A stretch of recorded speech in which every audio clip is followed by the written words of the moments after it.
Assalamualaikum warahmatullahi wabarakatuh. Salam sejahtera untuk kita semua. Salam, Om Swastiastu, Namo Buddhaya, dan salam kebajikan. Perkenalkan, nama saya Francisca Hani Triwahyuni dengan NPM 216220100029 dari Prodi Akuntansi semester 2. Saya Agnes Kirana Putri dengan NPM 21622010034.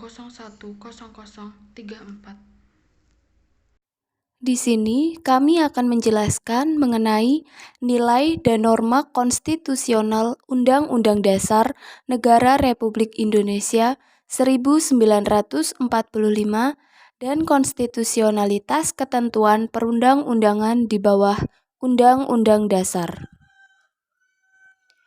Yang pertama yaitu menelusuri konsep dan urgensi konstitusi dalam kehidupan berbangsa negara.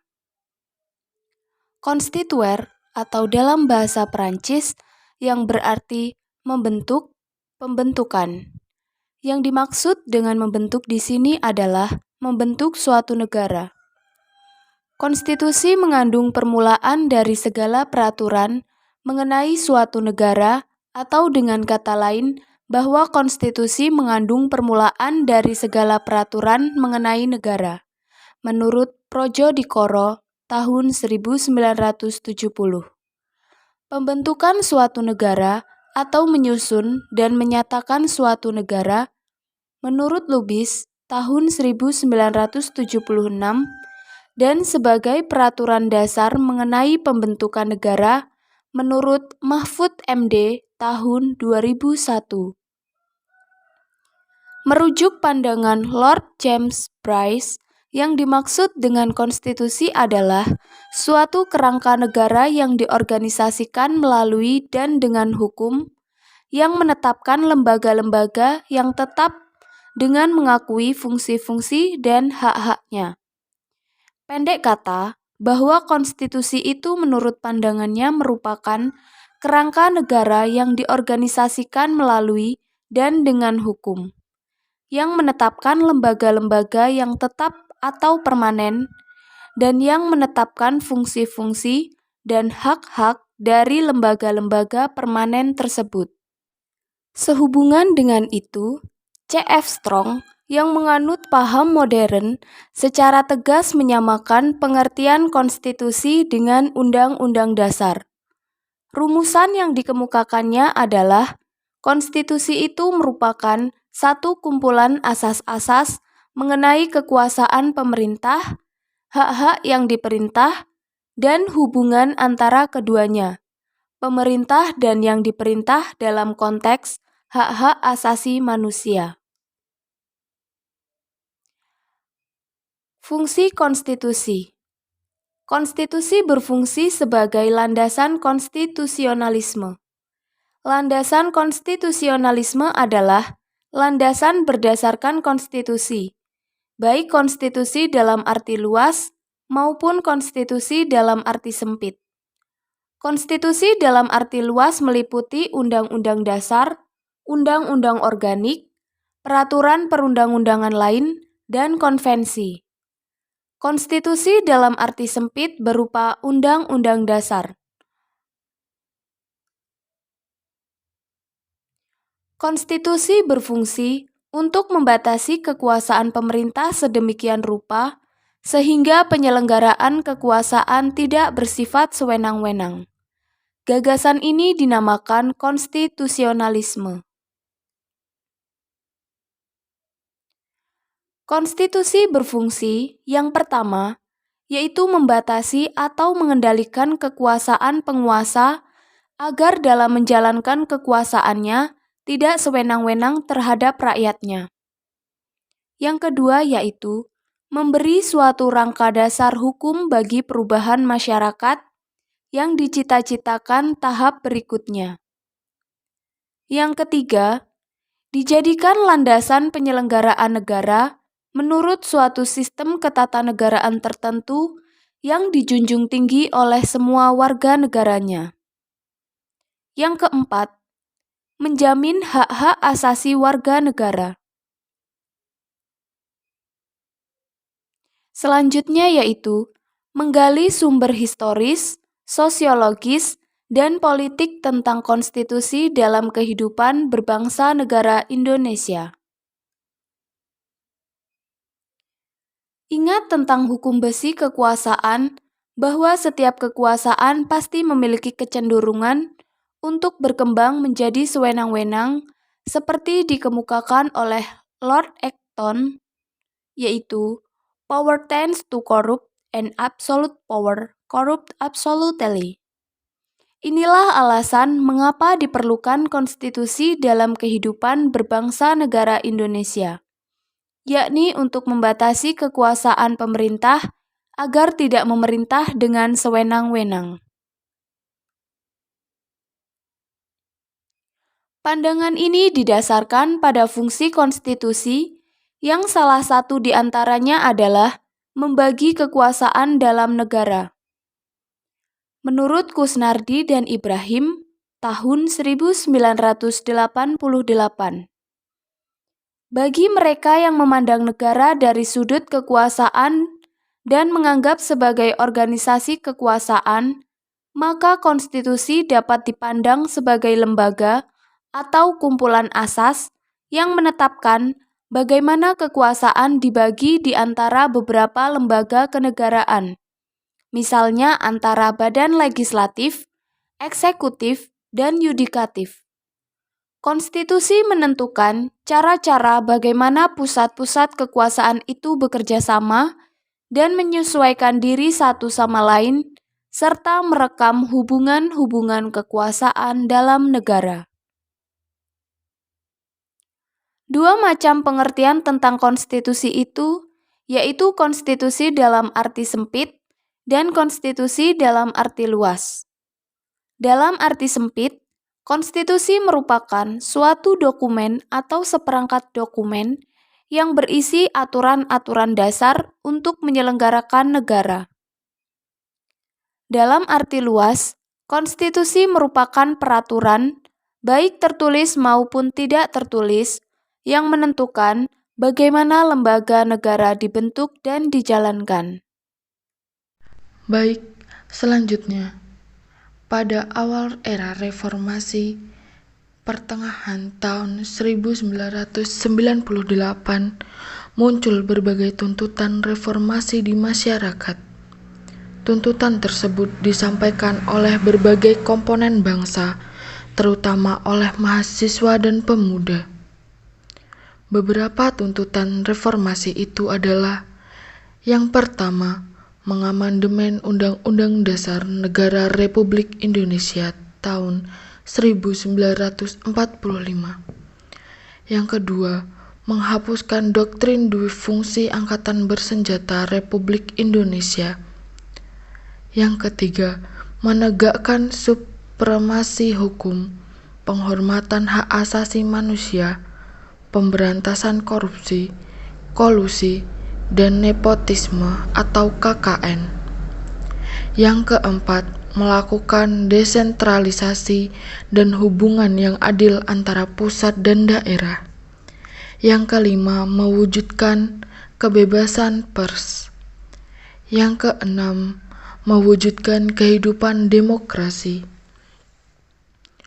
Adanya tuntutan tersebut didasarkan pada pandangan bahwa Undang-Undang Dasar Negara Republik Indonesia tahun 1945 belum cukup memuat landasan bagi kehidupan yang demokratis, pemberdayaan rakyat, dan penghormatan HAM. Dalam perkembangannya, tuntutan perubahan Undang-Undang Dasar Negara Republik Indonesia tahun 1945 menjadi kebutuhan bersama bangsa Indonesia. Berdasarkan hal itu, MPR hasil pemilu tahun 1999 sesuai dengan kewenangannya yang diatur dalam pasal 37 Undang-Undang Dasar Negara Republik Indonesia tahun 1945 melakukan perubahan secara bertahap dan sistematis dalam 4 kali perubahan, yakni yang pertama, perubahan pertama pada Sidang Umum MPR tahun 1999. Yang kedua, perubahan kedua pada Sidang Tahunan MPR tahun 2000. Yang ketiga, perubahan ketiga pada Sidang Tahunan MPR 2001. Yang keempat, perubahan keempat pada Sidang Tahunan MPR tahun 2002. Selanjutnya, mendeskripsikan esensi dan urgensi konstitusi dalam kehidupan berbangsa negara. Setelah melewati proses yang cukup panjang, akhirnya MPR Republik Indonesia berhasil melakukan perubahan Undang-Undang Dasar Negara Republik Indonesia tahun 1945.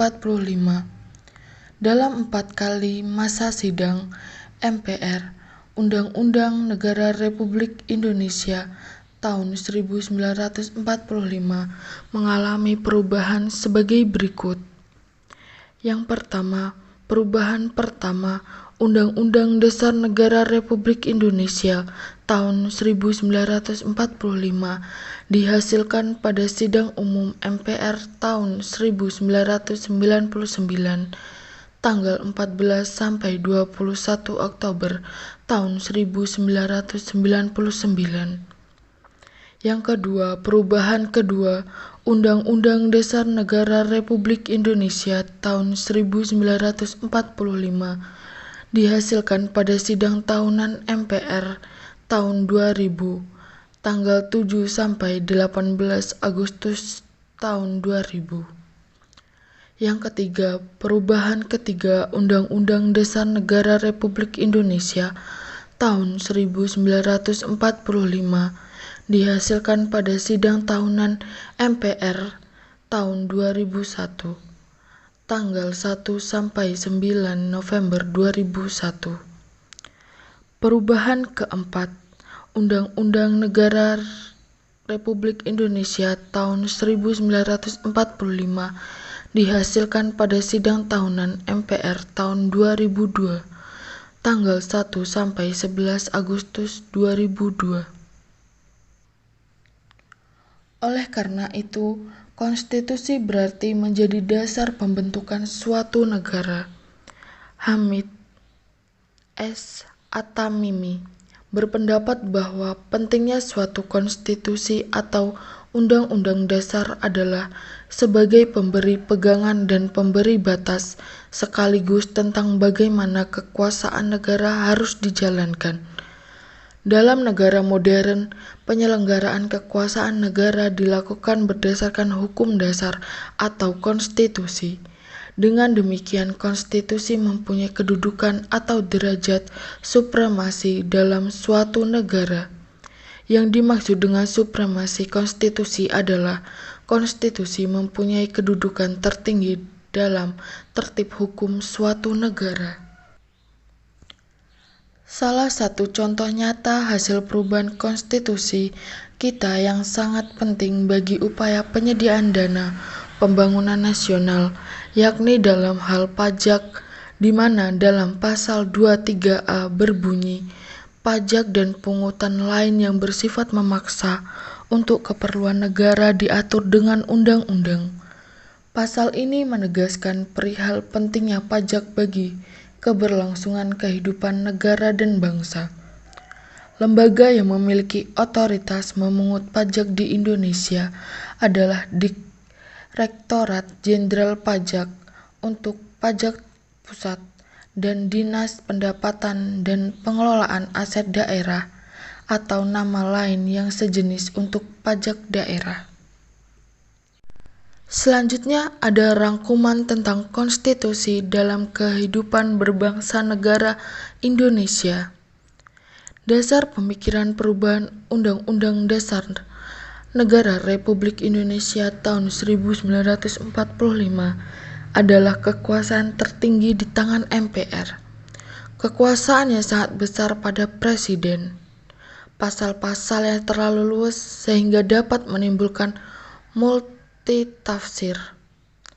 Kewenangan pada Presiden untuk mengatur hal-hal penting dengan undang-undang dan rumusan Undang-Undang Dasar Negara Republik Indonesia tahun 1945 tentang semangat penyelenggara negara belum cukup didukung ketentuan konstitusi yang sesuai dengan tuntutan reformasi. Awal proses perubahan Undang-Undang Dasar Negara Republik Indonesia tahun 1945 adalah pencabutan ketetapan MPR Republik Indonesia nomor 4 MPR tahun 1983 tentang referendum, pembatasan masa jabatan Presiden dan Wakil Presiden Republik Indonesia, dan ketetapan MPR mengenai hak asasi manusia mengawali perubahan Undang-Undang Dasar Negara Republik Indonesia tahun 1945. Dari proses perubahan Undang-Undang Dasar Negara Republik Indonesia tahun 1945 dapat diketahui hal-hal sebagai berikut.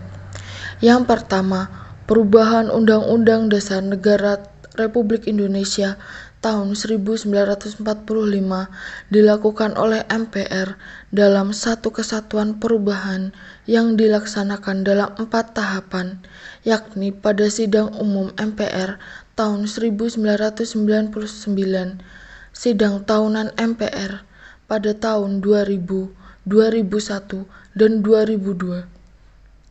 Yang kedua, hal itu terjadi karena materi perubahan Undang-Undang Dasar Negara Republik Indonesia tahun 1945 yang telah disusun secara sistematis dan lengkap pada masa sidang MPR tahun 1999 sampai tahun 2000 tidak seluruhnya dapat dibahas dan diambil putusannya. Yang ketiga, hal itu berarti bahwa perubahan Undang-Undang Dasar Negara Republik Indonesia tahun 1945 dilaksanakan secara sistematis, berkelanjutan karena senantiasa mengacu dan berpedoman pada materi rancangan yang telah disepakati sebelumnya. Selanjutnya, ada praktik kewarganegaraan 4. Norma yang ada dalam Undang-Undang Dasar Negara Republik Indonesia tahun 1945 berisi aturan yang bersifat pokok dan garis besar saja. Misalnya aturan tentang HAM dalam pasal 28 ayat 5 berbunyi, untuk menegakkan dan melindungi hak asasi manusia sesuai dengan prinsip negara hukum yang demokratis, maka pelaksanaan hak asasi manusia dijamin, diatur, dan dituangkan dalam peraturan perundang-undangan.